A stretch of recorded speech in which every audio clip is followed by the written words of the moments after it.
السلام علیکم ورحمۃ اللہ وبرکاتہ۔ الحمد للہ رب العالمین والصلاة والسلام علی رسولہ الامین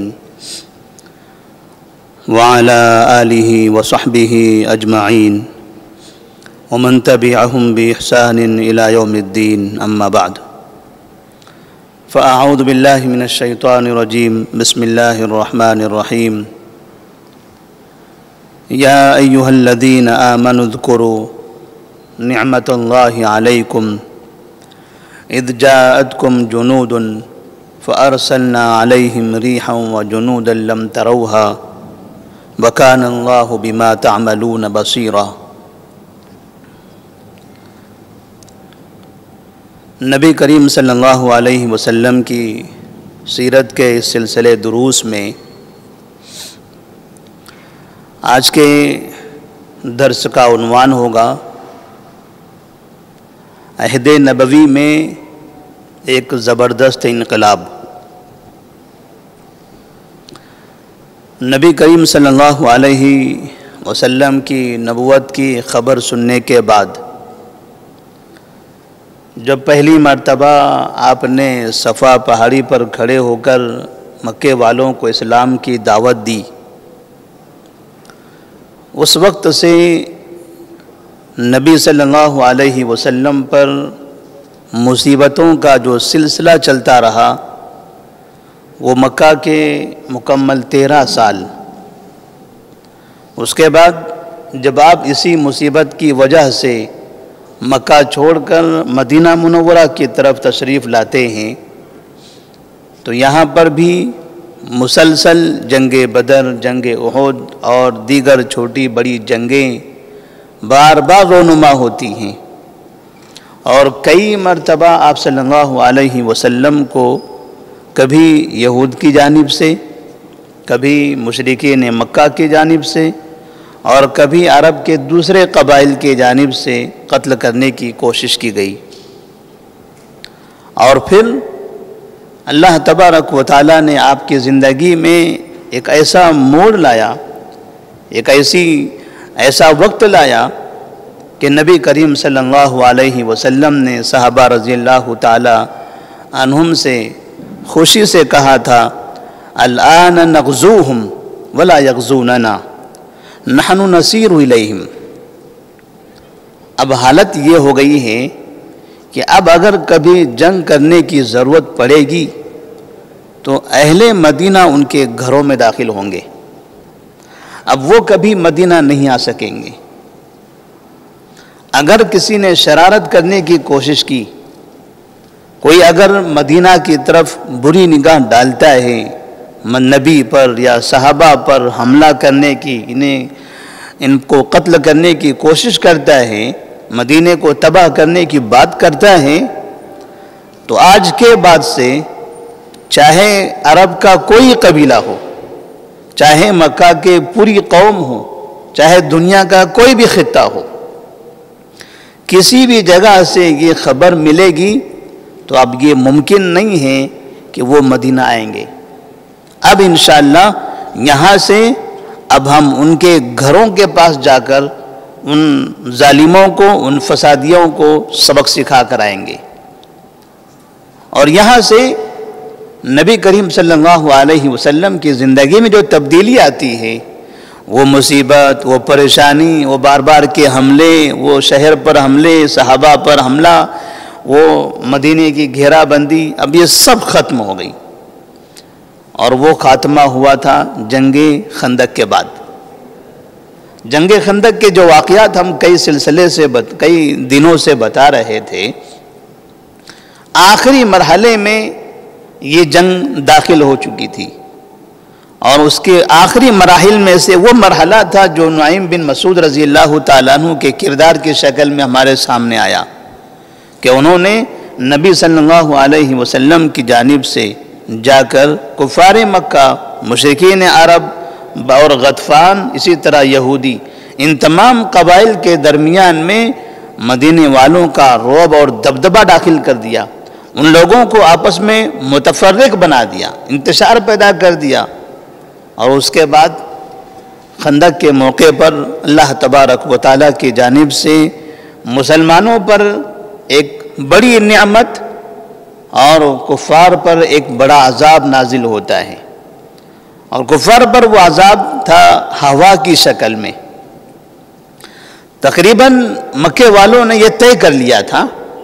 کہ 10,000 جیسا ایک بڑا لشکر لے جا کر ہر حالت میں مدینے کو تباہ کر کے آنا ہے، لیکن جب انہوں نے خندق دیکھی تو آدھی ہمت ہار چکے تھے، لیکن پھر بھی وہ محاصرہ کیے ہوئے تھے۔ 1 دن 2 دن 3 دن 5 دن ہفتہ 2 ہفتہ گزرتے جا رہے ہیں، لیکن ان کی کوشش یہ ہو رہی تھی کون سا ایسا طریقہ ہو کہ اس طریقے کو اپنا کر ہم اپنا وہ مقصد، جس مقصد کی تحت ہم آئے تھے، اس کو پورا کر لیں،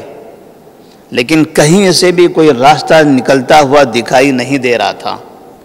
خندق ان کے سامنے ایک بڑے پہاڑ کی طرح کھڑا تھا،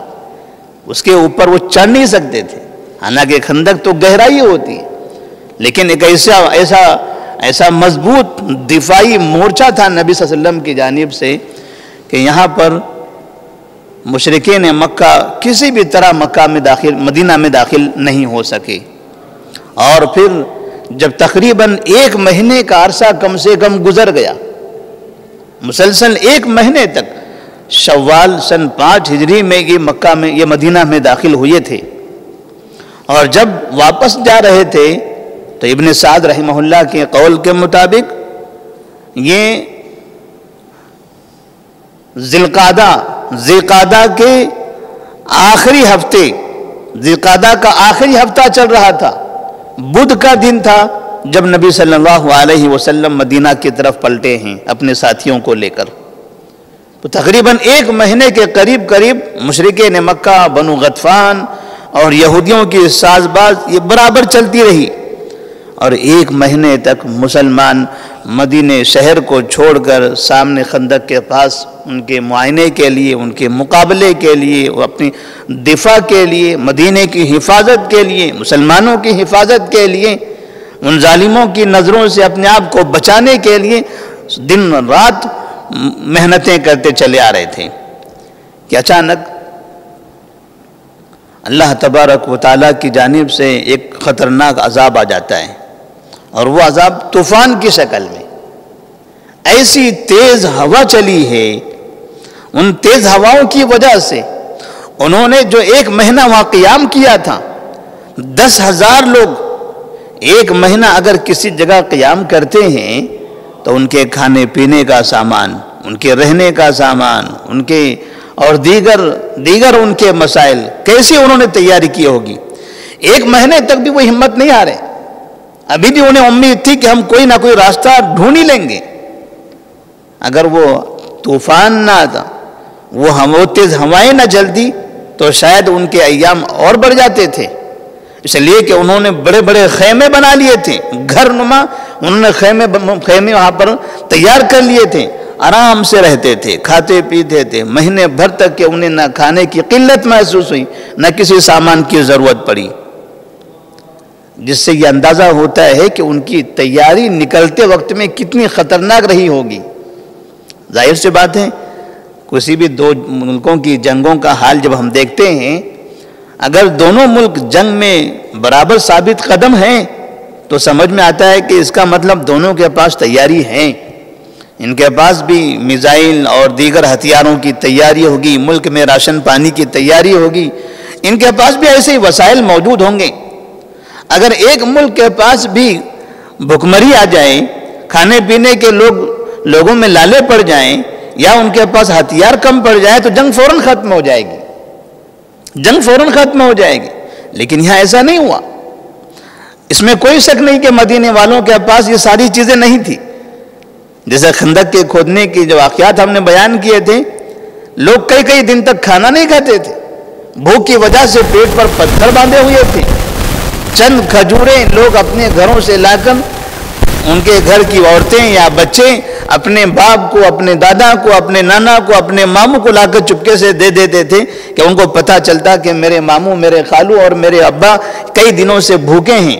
خندق کھودتے کھودتے۔ یہ حالت خندق کھودنے کے وقت میں تھی. خندق کھودنے کے بعد جو مہینہ مسلسل وہ قیام یہاں کرتے رہے, کوئی تجارت نہیں, کوئی تجارتی سفر نہیں, کیسے ان کے گھر چلتے رہے ہوں گے, کیسے ان کی زندگی گزری ہوگی, وہ اللہ ہی بہتر جانتا ہے. اور اس کے مقابلے میں خندق کے اس پار جو مشرکین مکہ بنو غطفان, ان کے پاس ساری چیزوں کی سہولتیں موجود تھی, بہترین گھر بنا لیا تھا انہوں نے, ایسا محسوس ہوتا تھا کہ وہ مدینے کو فتح کر کے ہی جانے والے ہیں. لیکن پھر اللہ تبارک و تعالیٰ ان پر تیز ہوا بھیج دیتا ہے, ایسی ہوا, ایسا طوفان کہ اس کی وجہ سے ان کے خیمے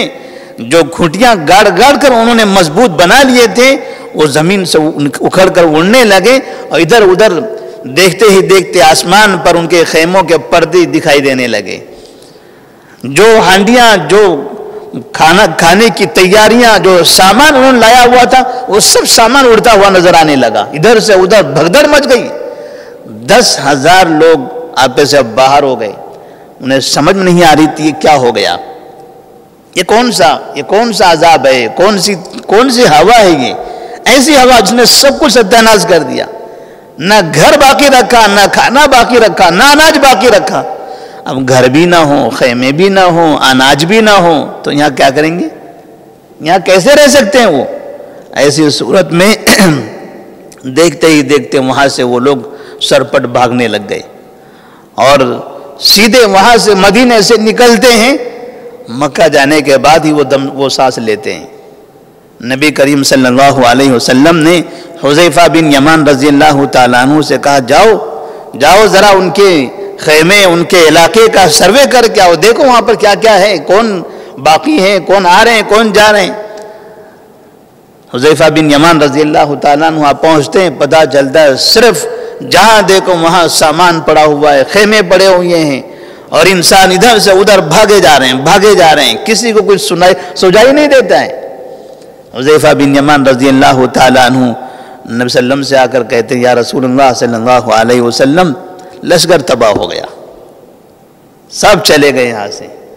اب کسی کے رہنے کی امید نہیں ہے, کوئی یہاں نہیں رہ سکتا ہے, ایسی حالت ہو گئی ان کی. اللہ تبارک و تعالیٰ نے اسی موقع کے سلسلے میں قرآن مجید میں فرمایا ہے, یا ایھا الذین آمنوا اذکروا نعمت اللہ علیکم, اے مومنو اللہ کی اس نعمت کو یاد کرو. اذ جاءتکم جنود, جب تمہارے پاس ایک بڑا لشکر آیا تھا, قریش کا, بنو غطفان کا, یہ بڑے, اور آگے سے پیچھے سے یہودیوں نے بھی بغاوت کر لی تھی. اذ جاءتکم فارسلنا علیہم ریحا وجنودا لم تروها, ہم نے ان کے اوپر ایک طوفان بھیج دیا, ایسی ٹھنڈی ہوا, ایسی ہوا جس میں ٹھنڈ پن بہت تھا, اور اس کی وجہ سے وہ کانپنے لگے, ان کے ہاتھ پیر جواب دے چکے تھے. وَجُنُودًا لَمْ تَرَوْهَا, اور اللہ تبارک و تعالیٰ نے فرشتوں کو بھیجا, ایسا لشکر ہم نے بھیجا جسے تم نہیں دیکھ رہے تھے. وَكَانَ اللَّهُ بِمَا تَعْمَلُونَ بَصِيرًا, اللہ تبارک و تعالیٰ آپ لوگوں کی حالتوں کو دیکھ رہا تھا. ایسا نہیں ہے کہ وہ بس طاقتور ہوتے جا رہے ہیں, ان کے پاس بڑی قوت ہے, تم کس حالت میں ہیں اللہ تم سے غافل نہیں تھا, تمہاری یہ ساری چیزیں, ساری حرکتیں اللہ تبارک و تعالیٰ دیکھ رہا تھا. کتنا تم برداشت کر سکتے ہو, کتنی تیاری کر سکتے ہو. تم لوگوں نے تیاری کی, خندق کی کھدائی کی, بھوکے پیاسے رہ کر یہ کام کیا, یہ آزمائش تھی, یہ نکھار تھا, یہ چھنی تھی جس سے چھان کر تم کو نکھارا گیا. اور جو منافقین تھے چھنتے ہوئے یہاں سے نکل کے چلے گئے, سب بھاگ گئے. جو باغی تھے, جو دھوکے باز تھے, مسلمانوں کے لیے جو نفاق والا کام کرتے تھے, وہ کھل کر سامنے آ گئے. اب سمجھ میں آیا کہ تمہارے اپنے کون ہیں اور دھوکے باز کون ہیں.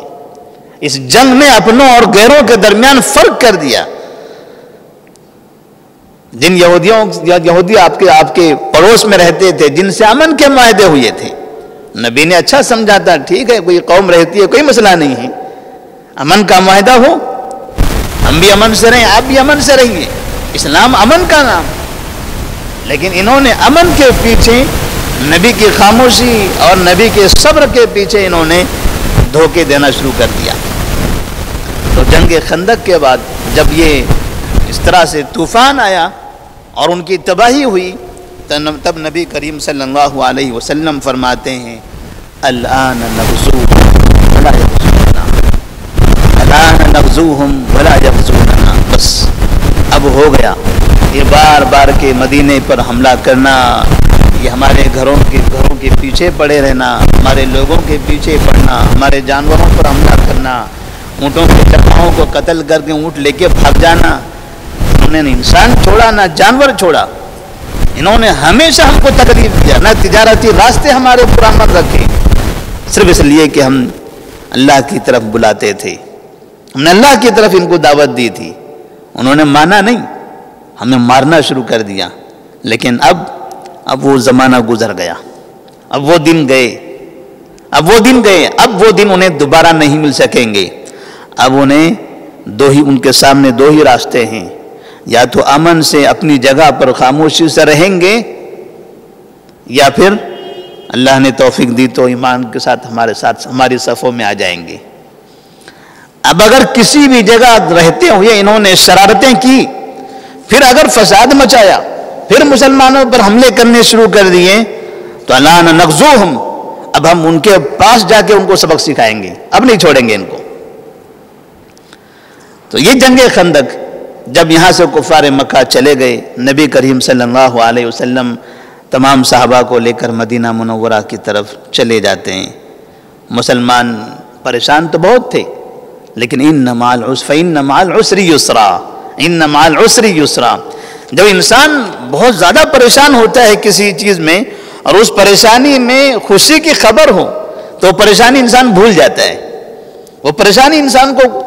بری نہیں لگتی ہے۔ کوئی انسان بڑا تھکا ماندہ ہوتا ہے، محنت کرتا ہے، اور محنت کر کے شام کے وقت میں تھوڑے پیسے ملتے ہیں تو اس کی تھکاوٹ ختم ہو جاتی ہے۔ اگر پریشانی میں خوشی کی خبر ہو تو انسان کو خوشی ہوتی ہے۔ تو پریشانی بہت تھی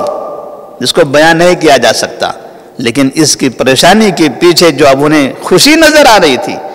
جو انہیں نبی صلی اللہ علیہ وسلم نے خوشخبری سنائی تھی، الآن نغزوہم ولا یغزوننا وَنَسِيرُ إِلَيْهِمْ، اب کبھی مسئلہ ہوگا ہم ان کے پاس جائیں گے، اب گھبرانے کی ضرورت نہیں ہے۔ ان کی کمر ٹوٹ گئی ہے، ان کی کمر ٹوٹ چکی ہے۔ صحابہ رضی اللہ تعالیٰ عنہ بھی خوشی خوشی مدینہ کی طرف چل دیے، اور پھر یہاں سے سن 5 ہجری جنگ خندق کا جو واقعہ تھا، ذی القعدہ کے مہینے میں جو ختم ہوا، اس کے بعد سے نبی کریم صلی اللہ علیہ وسلم کی 5 سالہ زندگی مسجد باقی رہ جاتی ہے۔ یہ 5 سالہ زندگی میں اب جو بھی جنگوں کے واقعات آئیں گے، ان جنگوں کے حال ہم جب پڑھیں گے تو ہمیں یہی سنائی دے گا کہ فلاں جگہ پر نبی صلی اللہ علیہ وسلم صحابہ کو لے کر گئے، فلاں جگہ پر نبی صلی اللہ علیہ وسلم صحابہ کو بھیج دیتے ہیں۔ اب کوئی مدینہ آتا ہے ایسی خبر نہیں سنائی دے گی، اب یہاں سے نبی اور صحابہ اپنے ساتھیوں کو لے کر کسی جگہ جا رہے ہیں، یا نبی اپنے صحابہ کو بھیج رہے ہیں۔ لیکن اس کے بعد، اس سن 5 ہجری کے بعد، اب نبی کی زندگی میں